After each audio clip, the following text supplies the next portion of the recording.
Assalamualaikum warahmatullahi wabarakatuh. Perkenalkan, nama saya Diva Citra Kusuma. Saya dari jurusan Pendidikan Ekonomi Koperasi Universitas Negeri Semarang.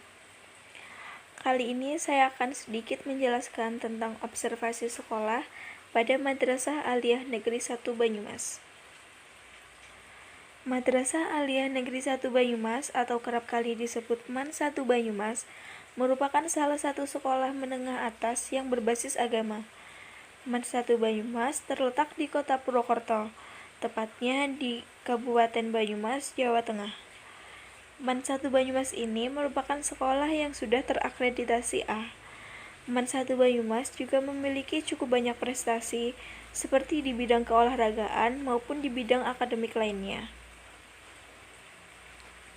Yang akan kita bahas pada kali ini adalah 8 standar pendidikan pada MAN 1 Banyumas. 8 standar pendidikan tersebut meliputi standar isi, standar proses, standar kompetensi lulusan, standar pendidik dan tenaga kependidikan, standar sarana dan prasarana, standar pengelolaan, standar pembiayaan, dan standar penilaian pendidikan. Yang pertama adalah standar isi. Pelaksanaan kurikulum di MAN 1 Banyumas ini menggunakan kurikulum 2013 revisi, di mana di dalam kurikulum 2013 revisi ini terdapat 4 poin perubahan. 4 poin tersebut terletak dalam: yang pertama, tanggung jawab penilaian kompetensi spiritual dan sosial; yang kedua, koherensi kompetensi inti; yang ketiga, membuka ruang kreatif bagi guru; dan yang keempat, keluasan taksonomi kemampuan peserta didik. Namun, ternyata penerapan kurikulum tersebut di MAN 1 Banyumas, terutama pada saat pandemi seperti ini, tidak berjalan dengan sempurna. Seperti yang sudah saya dapatkan info dari salah satu siswa di MAN 1 Banyumas, siswa tersebut mengatakan bahwa selama masa pandemi ini, menurut dia proses KBM tidak begitu efektif. Jauh berbeda dibandingkan dengan proses KBM sebelum adanya pandemi. Hal tersebut ternyata cukup mengganggu kenyamanan siswa-siswi dalam melaksanakan proses kegiatan belajar mengajar. Yang kedua adalah standar proses. Di MAN 1 Banyumas terdapat 3 jurusan, yaitu jurusan IPA, IPS, dan keagamaan. Di setiap jurusan tersebut, jumlah kelasnya itu berbeda, tidak sama. Seperti di jurusan IPA, itu terdiri dari 4 kelas. Di jurusan IPS ada 5 kelas, dan di jurusan keagamaan hanya terdapat 2 kelas. Dan setiap kelas, jumlah siswanya itu terdiri dari 30 sampai 33 siswa. Sama halnya seperti sekolah lainnya, sebelum mengajar, guru-guru di sekolah ini tentunya terlebih dahulu menyiapkan RPP atau rencana pelaksanaan pembelajaran. RPP ini bertujuan agar guru menjadi mudah dalam mempersiapkan materi yang akan diberikannya kepada siswa-siswi sesuai dengan jadwalnya. Selain itu, di MAN 1 Banyumas, kegiatan pemberian materi bimbingan konseling juga cukup aktif. Biasanya dalam 1 minggu itu ada 1-2 jam pelajaran bimbingan konseling di setiap kelasnya. Dari kelas 10 sampai kelas 12 selalu mendapatkan kegiatan bimbingan konseling dalam waktu 1-2 jam pelajaran. Di dalam mata pelajaran BK tersebut, seorang guru BK akan memberikan materi-materi. Setelah itu, beliau memastikan bahwa anak didiknya paham atau tidak dengan materi yang telah disampaikan.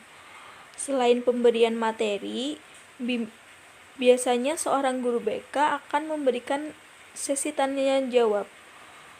Dan dalam sesi tanya jawab tersebut, siswa-siswi bebas menanyakan apapun. Maksudnya tidak harus sesuai dengan materi yang telah diberikan. Misalnya ada seorang siswa yang ingin meminta pendapat, misalnya kelas 12. Dia ingin meminta pendapat baiknya akan melanjutkan ke perguruan tinggi mana yang favorit dan sebagainya. Kegiatan bimbingan konseling tersebut tidak hanya terdapat pada jadwalnya saja, namun semua siswa di MAN 1 Banyumas juga bebas untuk mengunjungi ruang BK, misalnya untuk konsultasi. Selain itu, juga khusus untuk kelas 12, biasanya guru BK itu sering memberikan beberapa info tentang pendaftaran kampus atau beasiswa-beasiswa yang ada di suatu universitas. Yang ketiga adalah standar kompetensi lulusan. Sama seperti sekolah pada umumnya, di MAN 1 Banyumas juga menerapkan standar kompetensi lulusan. Salah satunya adalah dengan menyusun dan menetapkan KKM. Selain itu juga menetapkan kriteria kenaikan kelas. Kriteria tersebut salah satunya adalah absensi harus terisi penuh, dalam artian tidak sering membolos, apalagi membolos dengan tanpa keterangan. Standar kompetensi lulusan tidak hanya dilihat dari kedua hal tersebut, dilihat juga dengan bagaimana si siswa bersikap selama dia bersekolah. Karena memang sekolah ini berbasis agama, maka ada salah satu peraturan di sekolah ini yang harus ditaati agar siswa tersebut bisa naik kelas. Peraturan tersebut adalah dengan setor hafalan suratan pendek di juz 30 Al-Quran. Intinya, selama 3 tahun sekolah, setiap siswa harus sudah khatam juz 30.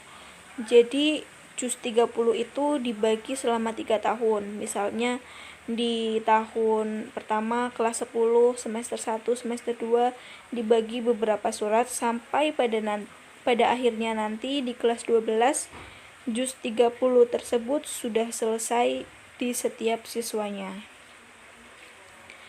Yang keempat adalah memenuhi standar pendidik dan tenaga pendidik. Tenaga pendidik yang ada di MAN 1 Banyumas pada saat ini sudah semakin bertambah banyak. Guru-gurunya juga sudah memenuhi kualifikasi akademik di mana pendidikan minimalnya yaitu S1. Bahkan ada beberapa guru yang pendidikannya sudah mencapai S2. Namun ada juga yang sedang melanjutkan pendidikannya di jenjang S2. Untuk menghasilkan murid-murid yang pintar atau pandai, tentunya dibutuhkan tenaga pendidik yang memiliki kualitas tinggi, serta mampu memberikan pembelajaran dengan baik sehingga mudah diserap oleh murid-muridnya. Yang kelima, yaitu memenuhi standar sarana dan prasarana. Pada saat ini, sarana dan prasarana di MAN 1 Banyumas terbilang semakin lengkap dan juga memadai. Ruang kelas yang sudah direnovasi bahkan dibangun ulang, ruang perpustakaan yang semakin luas, serta ruangan laboratorium yang tersedia komputer-komputer di setiap mejanya. Selain itu juga di MAN 1 Banyumas terdapat fasilitas berupa kantin, kamar mandi, aula yang luas, parkiran, dan juga lapangan. Meskipun semakin ke sini sarana dan prasarana di sekolah tersebut semakin baik, namun ada juga hal yang cukup menyulitkan siswa-siswi dalam proses kegiatan belajar mengajar. Hal tersebut adalah terkait dengan lapangan.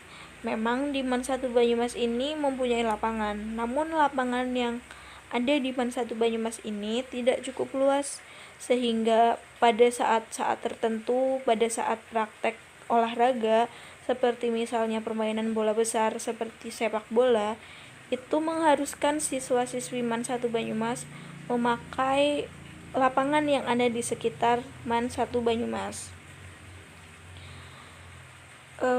Selain perihal lapangan, sekolah ini juga memiliki parkiran yang tidak luas, sehingga motor-motor siswa terkadang sampai parkir di pinggiran lapangan. Hal tersebut tentunya akan mengganggu jika sedang ada kegiatan praktek di lapangan tersebut pada saat jam olahraga, seperti misalnya praktek basket atau olahraga lainnya. Namun selain dua hal tersebut, sarana dan prasarana lainnya sudah cukup memuaskan dan memadai. Nah, berikut ini adalah foto MAN 1 Banyumas yang tampak dari depan. Itu gerbang sekolah MAN 1 Banyumas. Nah, ini foto ruang-ruangan MAN 1 Banyumas yang diambil dari lapangan basket MAN 1 Banyumas. Di dalam ruangan-ruangan tersebut terdiri dari ruang auditorium, ruang koperasi, perpustakaan, ruangan organisasi, dan lain-lain. Ruangan auditorium biasanya seringkali dipakai untuk pertemuan-pertemuan yang dilakukan oleh guru-guru MAN 1 Banyumas, dan ruang koperasi untuk menjual seperti makanan, buku-buku, dan lain-lain. Ruangan organisasi tersebut adalah ruangan OSIS dan pramuka. Nah, ini adalah foto siswa-siswa di pinggir lapangan. Di belakang itu tampak ruang kelas yang baru saja direnovasi dan dibangun ulang belum lama ini. Jadi bangunan di belakang para siswa tersebut merupakan bangunan baru. Sedangkan ini adalah foto pada saat pelaksanaan kegiatan upacara rutinan hari Senin yang dilaksanakan oleh anggota Paskibra MAN 1 Banyumas. Nah, ini adalah ruangan laboratorium komputer MAN 1 Banyumas. Ruangan laboratorium komputer MAN 1 Banyumas terbilang sudah cukup bagus, dan setiap mejanya itu sudah ada komputer yang bagus juga kualitasnya. Jadi seperti pada tahun saya kemarin, pada tahun 2019, sistem ujian kan dilaksanakan secara online, dan itu cukup memadai, namun memang jumlahnya dalam satu ruangan itu tidak mencukupi untuk satu kelas, karena satu kelas itu terdiri dari 30 sekian siswa. Jadi setiap sesinya akan satu kelas dibagi menjadi 2 sesi, begitu. Nah, selain itu di MAN 1 Banyumas juga sering sekali mengadakan kegiatan-kegiatan agama, seperti misalnya sholawatan dan lain-lain. Ini foto waktu kegiatan perlombaan sholawatan. Ini foto MAN 1 Banyumas dari Google Maps. Dan yang keenam yaitu memenuhi standar pengelolaan.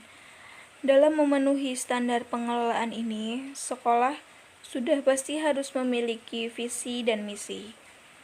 Visi dan misi dari MAN 1 Banyumas yaitu visi unggul dalam prestasi, religius, berakhlak mulia, berwawasan lingkungan, memiliki kedalaman ilmu dan teknologi. Misinya terdiri dari 3 hal. Yang pertama, melakukan pendidikan ilmu agama dan akhlak mulia secara profesional, integritas, dan humanis. Yang kedua, meningkatkan ilmu agama dan akhlak mulia melalui riset, publikasi, dan tradisi berakhlak mulia bagi pendidik dan tenaga kependidikan. Yang ketiga, menyiapkan calon pemimpin yang cerdas, ulet, berdaya juang tinggi, ikhlas, kreatif, dan peduli lingkungan. Yang ketujuh adalah standar pembiayaan.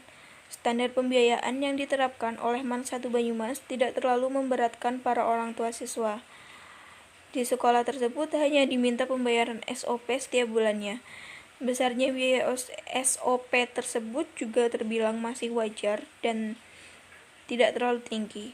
Selain pembayaran SOP setiap bulannya, itu juga biasanya akan diminta pembayaran untuk LKS yang dibutuhkan sebagai pendamping siswa dan siswi dalam kegiatan belajar mengajar. Pendanaan yang diterima sekolah ini juga seringnya dimanfaatkan untuk memperbaiki dan melengkapi fasilitas-fasilitas yang ada. Yang terakhir yaitu standar penilaian. Sama seperti sekolah pada umumnya, MAN 1 Banyumas juga pasti melaksanakan serangkaian ujian seperti ulangan harian, UTS, UAS, atau ujian-ujian yang diperuntukkan untuk siswa-siswi kelas 12. Pada saat pandemi seperti ini, evaluasi seperti ulangan harian dilakukan tentunya dengan online. Dan MAN 1 Banyumas ini memiliki media khusus, yaitu e-learning madrasah. Jika untuk UTS, pihak guru biasanya memerintahkan anak didiknya untuk mengambil soal-soal tersebut di sekolah, yang nantinya siswa-siswi tersebut akan mengerjakan soal UTS-nya di rumah masing-masing sesuai dengan waktu yang telah disepakati oleh guru. Mungkin hanya itu yang dapat saya sampaikan. Mohon maaf apabila dalam penjelasan terdapat banyak kesalahan atau tutur kata yang tidak sesuai. Terima kasih. Wassalamualaikum warahmatullahi wabarakatuh.